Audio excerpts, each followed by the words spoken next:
Sonic Adventure 2.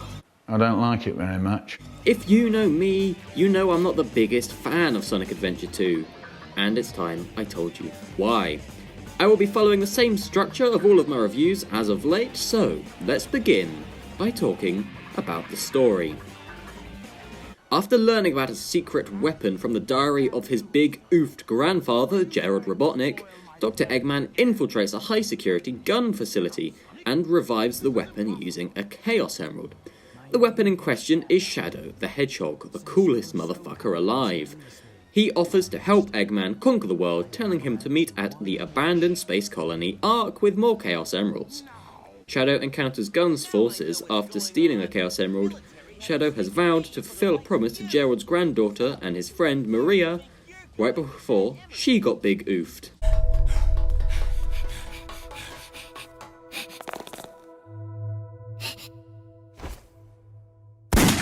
Maria! He thinks the promise is to avenge her. Shadow meets Sonic, they have a little natter, and Shadow escapes, and Gun captures Sonic, who they mistake for Shadow. I can only assume because they're racist. Meanwhile, Knuckles encounters Rouge the Rouge the Bat, a sexy, cool thief who has massive boobs and massive skills, as well as Dr. Eggman, who both try to steal the Master Emerald for him. He stops them by shattering the emerald and searches for the scattered shards to repair it. Rouge, spying for the government, heads to Eggman's base and the Ark. There, Shadow shows Eggman the Eclipse Cannon, another super weapon created by Big Jerry, and he tells him his plan, to charge the cannon with the Chaos Emeralds and use it to take over the world. Rouge appears, offering them a Chaos Emerald to gain their trust, and it seems like everyone just has a Chaos Emerald for plot convenience, huh? Tails and Amy infiltrate Gun's island base and rescue Sonic, while Eggman and Shadow and Rouge are there to collect the 3 emeralds on the island. Eggman makes a global broadcast threatening to fire the Earth in 24 hours if his demands are not met, demonstrating the cannon's power by using it to destroy half of the moon using 6 of the Chaos Emeralds. Sonic, Tails, and Amy and Knuckles use the Chaos Emerald in their possession to track down the others on the Ark. They infiltrate Eggman's base, boarding his shuttle shortly before it launches into space. Knuckles' Master Emerald shards are spilled along the way, for plot convenience and story convenience. He leaves to collect them. He fights Rouge again, but when he saves her from falling into a lava pit, she gives him her shards and he restores the Master Emerald. I wish she'd give me her shards, if you know what I mean. On the Ark, Tails reveals he's made a fake Chaos Emerald to destroy the Eclipse Cannon. As Sonic is about to use it, Eggman tells him that he has captured Tails and Amy, forcing him to return and rescue them. I feel like he could have just used it and then gone to rescue them, because, he has super speed, but whatever. Again, another thing that happened because we need more story.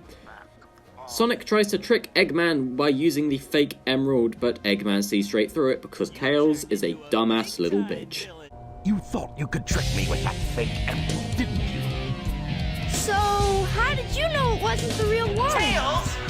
Because you just told me, Fox Boy. Eggman yeets Sonic into space in an escape pod rigged with explosives.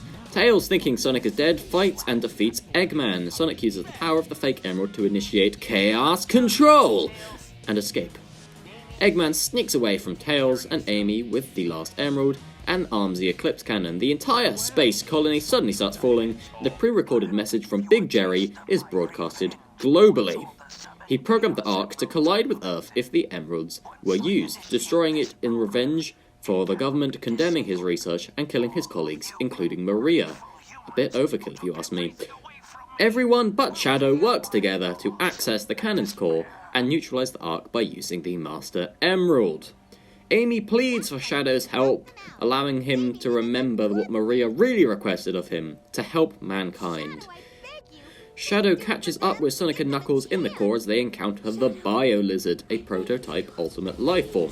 Shadow beats its ass, allowing Knuckles to deactivate the Chaos Emeralds with the Master Emerald.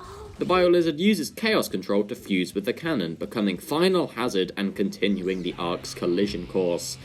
Sonic and Shadow use the emeralds and the power of masturbation to transform into their super forms, defeating the Final Hazard and using Chaos Control to teleport the Ark back into a stable orbit. This depletes Shadow's energy and he plummets to the earth, seemingly dead until Sega realised he was a popular character and brought him back. The people on Earth celebrate as the heroes return home and Sonic bids farewell to Shadow. So what do I think of the story? I mean, it's alright, like, overrated as fuck in my opinion. I mean, Well, it's fine. As I mentioned, there are a few issues here and there, but for the most part, it's alright. It introduces Shadow and Rouge to the cast, so it's a W. It expands on Eggman's backstory and kills a child. You know what's not to love? There's a few issues like Gun being both colour and shade blind, and a few things that are overly convenient for the story, but for the most part, it's okay. Still doesn't hold a candle to anything like Black Knight story-wise, though. And now it's time to get on to the meat and potatoes, the gameplay. The gameplay of Sonic Adventure 2 is split into 3 different sections. Speed stages, mech stages, and treasure hunting stages. Let's start with the worst of the 3, the treasure hunting. These fucking suck. The stages consist of you either playing as Knuckles or Rouge, depending on whether you're playing the hero or the dark story, and they start off okay, but quickly become ass, and this is why. In each stage, you need to find 3 different things, 3 pieces of the Master Emerald, 3 keys, etc. The only problem is, the tracker at the bottom, see, there are 3 things to find.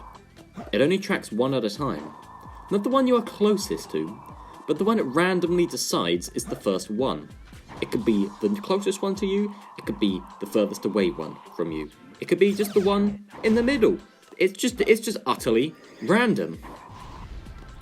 Later in the game, where the levels become huge, you can traverse the whole map and only find 1, because you went straight past it, because it wasn't tracking in the first place. Meaning you spend the entire time walking around aimlessly until the tracker beeps because you are nearby one of the emerald shards. This shard could literally be on the opposite side of the map, and it still wouldn't beep at all until even you get relatively close to it. Anyway, now that you've collected this shard, you continue to walk around aimlessly again until it beeps once more. It's entirely possible you could have gone straight past it at the very beginning, but didn't realise because it wasn't tracking it. You could argue that you could see the emerald beforehand, but no. They are somewhere in the entire map. They don't glow, they don't stand out, they blend into the environment. They're also pretty small, so even with the tracker beeping like mad, it can still be fine to hard. Fine to hard? Hard to find. I cannot read today. Not only this, a lot of the time the emerald shards can spawn in boxes, or just in the wall, or literally in the floor. So literally, without the game tracking it and the tracker beeping, you wouldn't even know it was there. You can't even see it. It's in a wall. Yeah, these are just one of those things that I can't see being defended, like, at all. I mean, if you like it, more power to you, I guess. But I just don't see how walking around in a stage randomly until you find something in a random order 3 times is any fun. Something that confuses me even more is these stages were done better in Sonic Adventure 1. It tracked all 3 emerald shards at once, meaning if you hadn't found the first one yet, it still told you if you were nearby the other 2. Also, in Sonic Adventure 2, the tracker has 3 stages of telling you how close you are. A slow one, a middle one, and a fast one. Sonic Adventure 1 had more than that, so it will guide you more quickly and more precisely to the correct location. Mech stages are next, and similarly to the treasure hunting, they're not great. These stages consist of you going through a linear level at exceptionally low speeds with terrible controls. The mechs are slow, they turn slow, they stop slow. It seems there's a 1 second delay on literally all of your movements in them, which can make platforming sections with them, which are often over bottomless pits that will kill you if you fall in, harder. You simply cannot have platforming with bad controls, as it will lead to frustrating and unfair deaths. On top of this, you hold a button that will target multiple enemies at once. It's sometimes satisfying shooting a bunch of enemies in one time, but most of these sections result in you just spamming one button the entire stage. These stages are very repetitive and honestly not super fun. The level design is nothing special.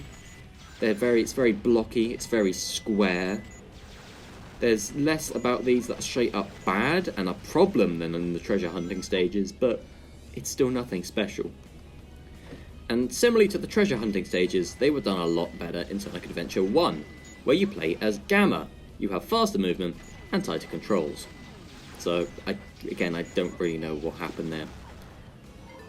Finally, the speed stages! They are, well, fine. These stages you either play as Sonic or Shadow and run, essentially in straight lines, until you reach the goal. The straight line comment is going to annoy a lot of people, but hear me out. You hardly need to worry about directions or control at all in the vast majority of the stages. The level design is mainly narrow paths. Any corner the camera automatically changes direction so you don't even need to manually turn, or there'll be rails on the top and bottom so you'll just clip onto them and go around the corner anyway. Almost all of the jumps are automated with ramps, all of the loops are automated. There are so many sections and so many stages that are just holding forwards and watching Sonic do things. It does get a little better in the final 2 Sonic stages, but most of them are hold forward time and occasionally do a homing attack chain on enemies, or press 1 button to roll onto something.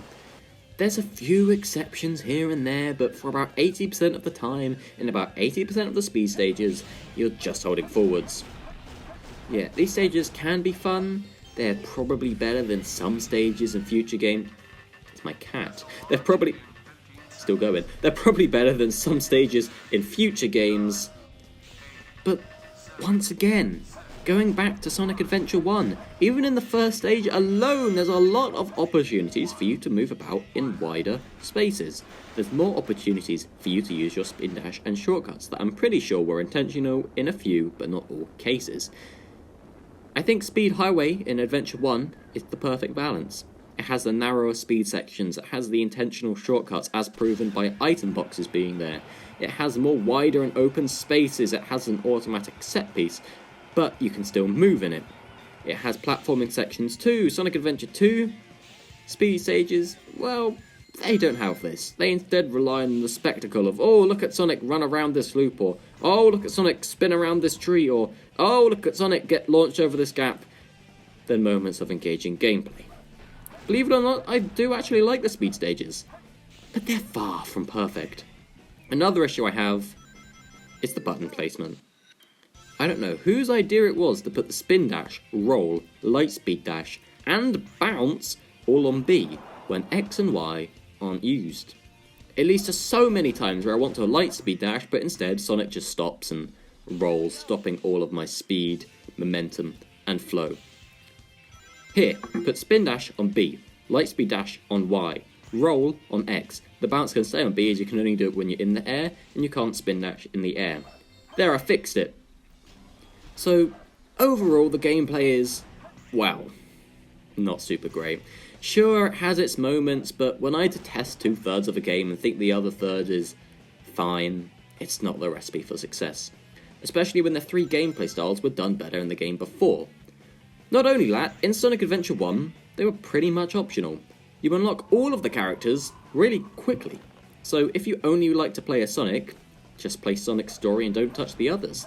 In Sonic Adventure 2, if you only like playing as Sonic, like me, you're forced to play all the other stages with all of the other characters to unlock more Sonic stages. Can we talk about something in this game that does good now? Yes, the music! The music is fire! There are a bunch of different music genres here. It has rock, rap,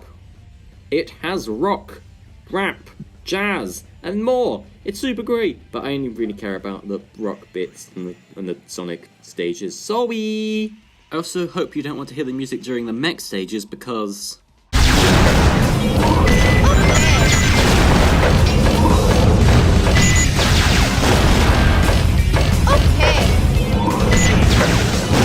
So overall, what do I think of Sonic Adventure 2? Well, it's far from perfect. It's far from the best Sonic game. It's far from the best Sonic story. While it has bangers, it's far from the best OST. Like, Black Knight is right there. Sonic Adventure 2 has good moments, but I have far too many problems with it to call it good, or fun to replay, or to recommend it to anyone. If you're going to play the game, download a completed save file and just play the Sonic and Shadow stages. I simply cannot recommend this game to people. I give Sonic Adventure 2 a 3 out of 10.